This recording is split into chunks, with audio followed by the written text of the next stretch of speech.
तर दुसरीकडे वाल्मिक कराडवरून विरोधकांनी टीका सुरूच ठेवलेली आहे। वाल्मिक कराड सिरियल किलर असल्याची टीका शरद पवार गटाचे आमदार जितेंद्र आव्हाडांनी केली। कराडनं अर्ध्याहून अधिक मर्डर वंजारींचे केलेत असा आरोपही आव्हाडांनी केलाय।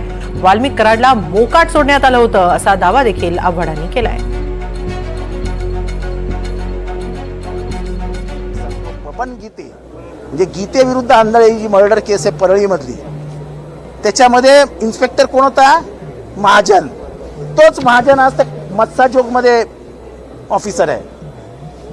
त्यांनी महाजनांची पाठराखण केली, बरोबर आहे। पण त्या केसमध्ये 307 आरोपी वाल्मिक कराड आहे। मग वाल्मिक कराडवरती तेव्हा गुन्हा का नाही दाखल, त्याला अटक का नाही केली आजपर्यंत? आजपर्यंत एवढे वर्ष झाले त्याला का अटक केली नाही? मोकाट कोणाला लावणार येत होते? त्याला मोकाट सोडला होता, मोकाट। आणि एवढे वर्ष तो मोकाट सोडून फक्त सिरियल किलिंगचं काम करत होता आणि ते कुठेही जातपात आडवी येत नाही। त्यांनी अर्ध्या ज्या मर्डर केल्या आहेत त्या वंजारी समाजातल्या लोकांच्या केल्या आहेत। वंजारी म्हणून मी सांगतो तुम्हाला। मात्र या संपूर्ण प्रकरणामध्ये या दोन्ही गुन्ह्यांचा काय संबंध आहे याची चौकशी आपण करतोय।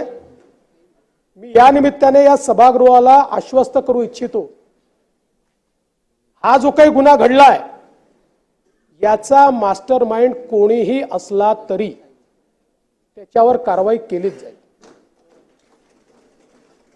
आपण वारंवार वाल्मिक कराडचं नाव घेतलं म्हणून नाव घेऊन सांगतो की या गुन्ह्यामध्ये एका गुन्ह्यात तर त्याचा पुरावा दिसतोच आहे, त्याच्यावर कारवाई होणारच आहे।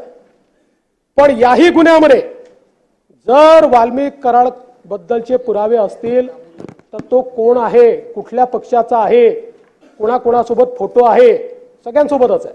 आमच्यासोबत आहे, यांच्यासोबत आहे, पवार साहेबांसोबत आहे, सगळ्यांसोबत आहे।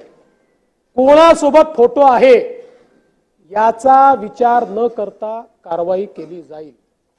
कारण मी काल देखील बोललो, ज्या प्रकारे बीड जिल्ह्यामध्ये